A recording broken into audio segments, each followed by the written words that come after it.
Oi, turma do livro Poliana, Eleanor H. Porter, no capítulo 9, sobre o homem. Quando Poliana viu o homem de novo, estava chovendo. Ainda assim, ela o cumprimentou com um sorriso radiante. O dia não está tão bonito hoje, não é? Comentou animada. Mas fico contente quando penso que não chove sempre. Dessa maneira, ele nem mesmo resmungou ou virou o rosto. Poliana, então, decidiu, claro, ele não tinha escutado. Por isso, na próxima vez que o encontrou, e foi no dia seguinte, ela falou mais alto. Achou que era realmente necessário fazer isso, pois ele andava bem depressa, com as mãos nas costas e os olhos voltados para o chão, o que para Poliana pareceu absurdo, levando em conta o lindo dia de sol e o ar fresco e puro daquela manhã. E para completar sua alegria, ela estava cumprindo uma tarefa fora de casa. Como vai? Perguntou com voz alta e alegre. Estou tão contente porque hoje não é ontem. O senhor também está? O homem parou imediatamente, parecia muito irritado. Olha aqui, menina, é melhor resolvermos isso agora, de uma vez por todas, falou impaciente. Tenho coisas mais importantes para pensar do que o clima. Não me interessa se o sol brilha ou deixa de brilhar. Poliana sorriu alegremente. Exatamente, senhor. Imaginei que não o interessava. Foi por isso que falei que... Ah, bom, hein? O quê? O homem a interrompeu bruscamente, tentando entender suas palavras. Estou dizendo que foi por isso que falei. Senão, o senhor não ia perceber. Quer dizer que o sol está brilhando e tudo mais. Sabia que ia ficar contente se simplesmente parasse para pensar nisso. E não me pareceu nem um pouco que estava pensando nisso. Ora, de todas as... exclamou o homem, parecendo não saber como agir diante daquela situação, e retornou sua caminhada. Porém, depois do segundo passo, ele se virou ainda com a testa franzida e perguntou: Olha aqui, por que não procura alguém da sua idade para conversar? Eu ia gostar muito, mas a Nancy me falou que não tem ninguém aqui na vizinhança.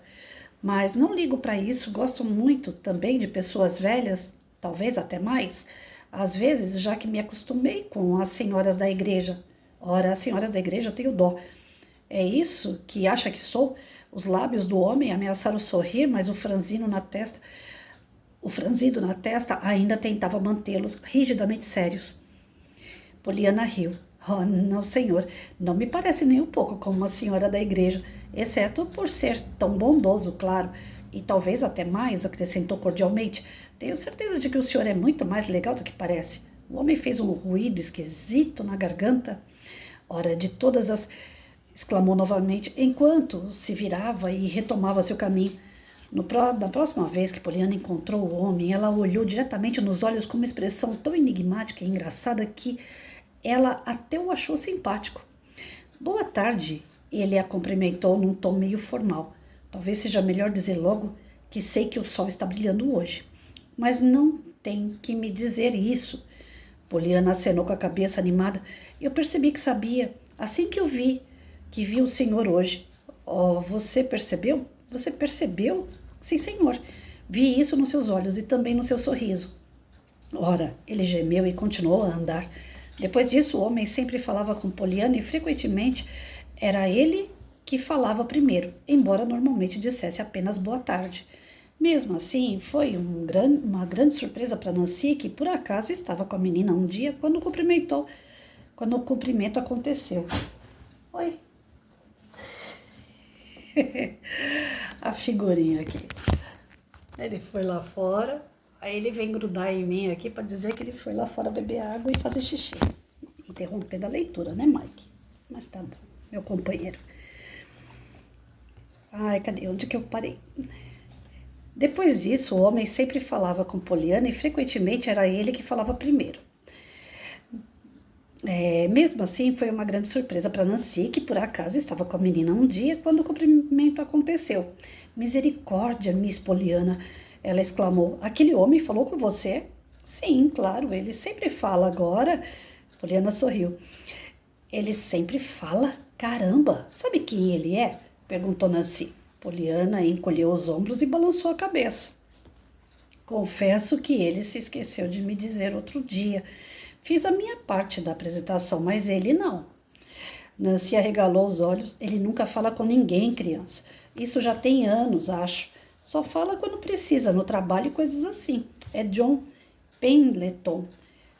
mora sozinho, naquela casa enorme, lá na colina Pendleton. Ele nem mesmo tem alguém para cozinhar para ele. Desce até o hotel para fazer as suas refeições 3 vezes por dia. Conheço a Sally Miner, que serve a comida dele. Ela disse que ele quase nunca abre a boca para pedir o que quer. Ela tende a adivinhar quase sempre. Só sabe que vai ser alguma coisa barata. Ela sabe disso sem ele precisar falar. Poliana acenou com a cabeça, compreensiva. Sei como é. Temos que procurar coisas baratas quando somos pobres. Papai e eu fazíamos refeições fora de casa muitas vezes. Normalmente comíamos feijão e bolinhos de peixe. A gente costumava falar sobre como éramos felizes porque gostávamos de feijão. Quer dizer, principalmente quando a gente via o peru assado, custava muito caro para nós. O Sr. Pendleton gosta de feijão? Se gosta? Que diferença faz se gosta ou não? Miss Poliana, ele não é pobre não. Tem montanhas de dinheiro. O John Pendleton tem... O pai dele deixou. Não tem ninguém na cidade mais rico que ele. Podia comer notas de dinheiro se quisesse e nem saber que estava fazendo isso. Poliana deu uma risadinha. Como se alguém pudesse comer dinheiro sem perceber. Nancy, na hora de mastigar. Não, só quis dizer que ele tem dinheiro bastante. Nancy encolheu os ombros. Ele não gosta de gastar dinheiro, só isso. Guarda tudo, ou se guarda. Ah, para os órfãos indianos, concluiu Poliana. Que maravilha, isso é negar a si mesmo e aceitar sua cruz? Eu sei, papai me explicou. A boca de Nancy se abriu imediatamente como se houvesse palavras furiosas prontas para sair, mas seus olhos, pousando sobre a expressão de grande contentamento no rosto de Poliana, viram algo que impedia as palavras de serem ditas. Deixa isso para lá. Ela se conformou. Em seguida, mostrando interesse novamente, falou: mas honestamente é muito esquisito ele falar com você, Miss Poliana. Não fala com ninguém e mora sozinho que só. Numa casa bem grande, bonita, cheia de coisas de valor. É o que dizem. Algumas pessoas acham que ele é doido, outras pensam que é só rabugento. E tem gente que fala que tem um esqueleto no armário dele. Oh, Nancy, Poliana sentiu um arrepio. Como ele pode guardar uma coisa tão medonha? Acho que deveria se livrar disso. Nancy riu por entre os dentes, sabia que Poliana tinha tomado o esqueleto do armário, literalmente, e não como força de expressão, mas maldosamente não quis explicar o engano. E todo mundo fala que ele é misterioso, a criada continuou. Às vezes fica um bom tempo viajando e é sempre em países distantes, Egito, Ásia, o deserto do Saara, lugares assim. Ai, um missionário, Poliana deduziu. Nancy soltou uma gargalhada. Bem, eu não disse isso, Miss Poliana.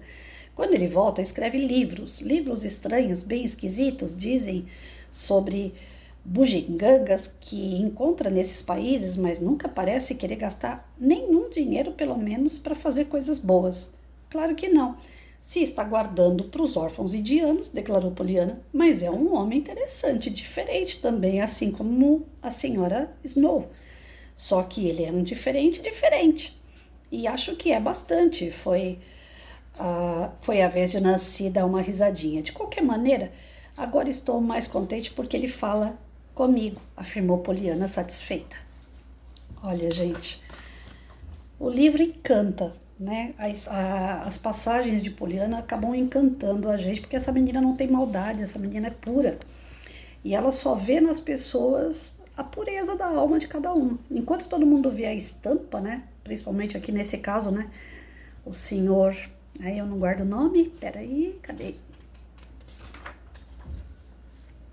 Esqueci o nome do homem, gente. Bom, e se não aparecer pra mim aqui, eu vou passar carão porque eu esqueci. O nome dele, cadê? Ah, esses nomes em inglês eu não gravo. John Pendleton. Nossa, falar isso daqui é um trava-línguas, né? Vamos no John, então. Falando sobre esse John aqui, um cara fechado, um cara rico, que não tem empregados, não quer pessoas em volta, não quer conversar com ninguém, é rabugento, vive viajando. Todas as características dele, quem olha de fora, fala, já que ele não quer, então deixa ele lá. Mas a Poliana, com esse coração maravilhoso dela, com essa pureza, essa inocência de criança, e de ter esse hábito de sempre enxergar o lado positivo dos acontecimentos e das pessoas, ela ficou ali, água mole em pedra dura, né? Até conseguir pelo menos o cumprimento desse homem, desse John. E às vezes a gente não faz questão, né? Geralmente a gente não faz questão de não falar com quem não quer falar com a gente. E a gente não sabe o que se passa ali, no coração daquela pessoa. Se é um sofrimento, uma dor, se esse afastamento perante os outros não é uma proteção daquela pessoa, já que ela pode ter sofrido por alguma questão em relação a outras pessoas. Então, ninguém sabe o que se passa no coração alheio para julgar. E é isso que a Poliana nos mostra aqui. Nós não sabemos o que se passa na mente e no coração das pessoas, para a gente ficar fazendo pré-julgamento em relação às atitudes que elas têm. E isso na sala de aula, enquanto professor, isso enquanto pessoa no meio do seu social, no meio da sua família. Todos nós carregamos alguns traumas, alguns medos, algumas inseguranças que fazem a gente ter comportamentos que as pessoas não vão entender. Então, o que nós temos que fazer diante disso? Não pré-julgar, não julgar, não condenar, né? A gente olha a vestimenta de uma pessoa, a gente vê o comportamento de uma pessoa, a gente vê a fala de uma pessoa, a reação de uma pessoa, a gente tende a chutar o balde. Só que só sabe como que eu posso dizer, a ação e a reação daquela pessoa que ela mesma. Por que que ela age daquela forma?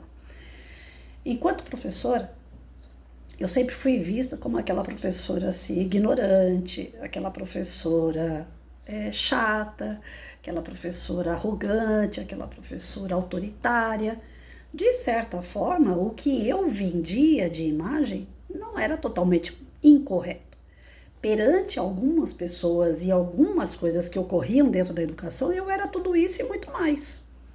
Mas tem uma frase que fala assim: cada um recebe da gente aquilo que lhe faz por merecer.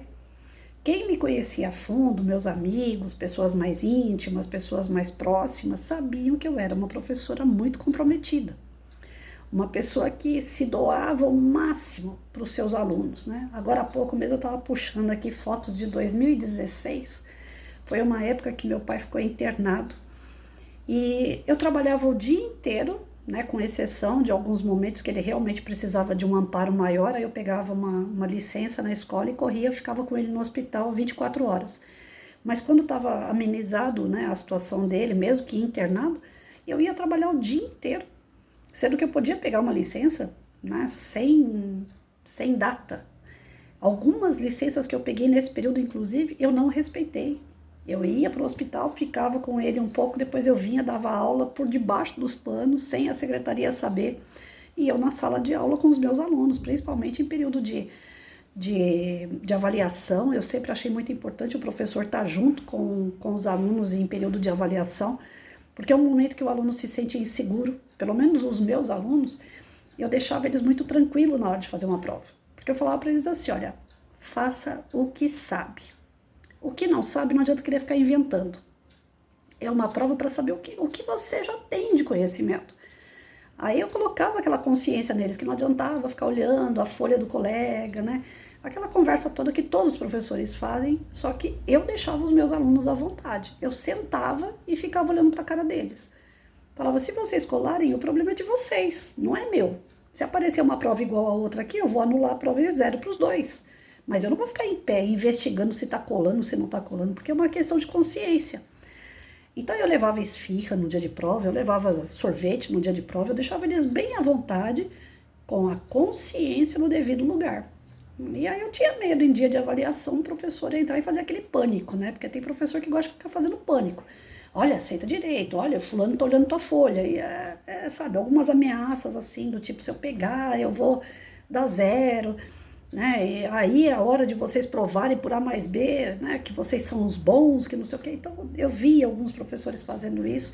É um peso muito grande para a criança. E a gente tem a vida inteira para fazer vestibular, concurso, que já é realmente algo bem estressante. Para que estressar uma criança? Então eu tenho que deixar ela bem à vontade.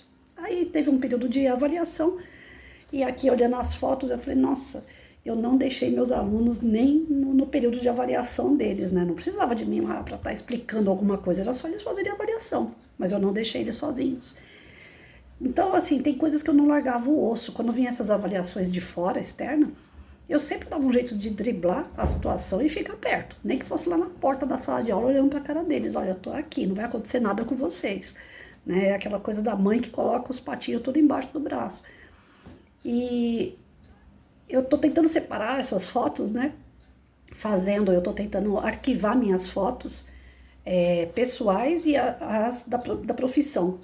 É uma coisa assim quase que impossível. Tem momentos assim que se cruza demais a minha vida pessoal com a minha vida profissional.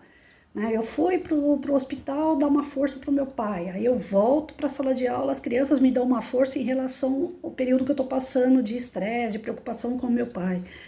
Então virou uma simbiose, né? Quem estava dentro da situação sabia que eu não era um monstro, que eu era aquela pessoa que estava tentando se dividir entre família e profissional. Que na verdade o meu profissional também era minha família, minhas crianças, meus tranqueirinhas, como eu falava, né? Eles eram parte de mim também. Agora, quem olhava de fora, falava, ó, com os alunos da professora Patrícia, ninguém pode se meter. Porque ela é chata, porque ela é ignorante, porque ela não deixa, eu não deixava mesmo. Eu falava assim, qualquer problema que tiver com um aluno meu, vem e fala comigo. Eu vou resolver. Eu não quero nenhum aluno meu na secretaria, eu não quero aluno meu na direção. Não dou direito a ninguém, porque a professora, a autoridade aqui sou eu. Então, em vista de alguns comportamentos mais ríspidos, diante de profissionais que não tinham gabarito para estar ali como diretor, coordenador, eu trabalhei com muita gente incompetente. E não é querendo dizer que eu sou competente e arrogante, não. É que realmente era um pessoal muito sem preparo. Aqui é cargo comissionado, então tinha professores que trabalhavam às vezes como ajudante, que não era nem professor, estava fazendo pedagogia, não entendia nada de sala de aula e se dizia professor. Então eu trabalhei com muita gente complicada. E isso fez com que eu ganhasse aquela fama de arrogante, de prepotente. Alguns momentos realmente eu fui, mas dependendo da pessoa, né? E a gente vê isso no quadro da educação, a gente vê isso no quadro da família. Tem gente que nem te conhece direito dentro da própria família. Ah, eu conheci aquela prima lá, mas eu não gostei dela. A cara dela, não fui com a cara daquela prima. Não tem parentes que você conhece ao longo da sua vida, que você não conviveu quando era criança. Mas aí você faz um encontro de família, você é primo tal, por parte de tal tio, pô, beleza. Você não consegue manter contato, porque você faz uma estampa da pessoa ali naquele momento. Fala, ih, aquela ali é narizinho empinado, né?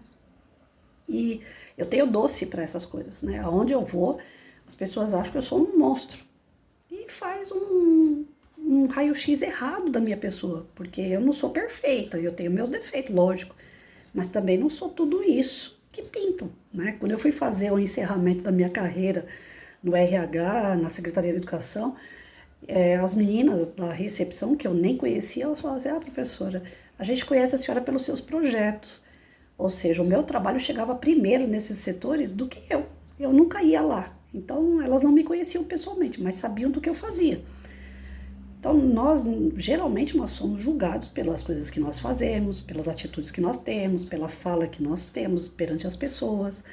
Só que quem sabe quem realmente nós somos é só quem está dentro, somos nós, né? E a Poliana, ela tem algo que ela ensina pra gente. Não fazer esse raio-x nas pessoas sem realmente não conhecer, né? E nem que a gente conhecesse. Tem uma passagem de Cristo que fala que não deve ser julgado ninguém. À medida que você julgar, você vai ser julgado. É isso que você quer para você? Não, né?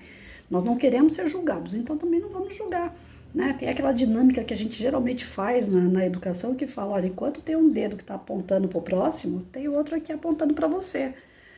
Então essa questão do julgamento ela é muito séria, né? Porque às vezes pode ser uma pessoa que deveria se tornar seu melhor amigo e você se afasta porque você não compreende a atitude do outro, você não compreende a fala do outro.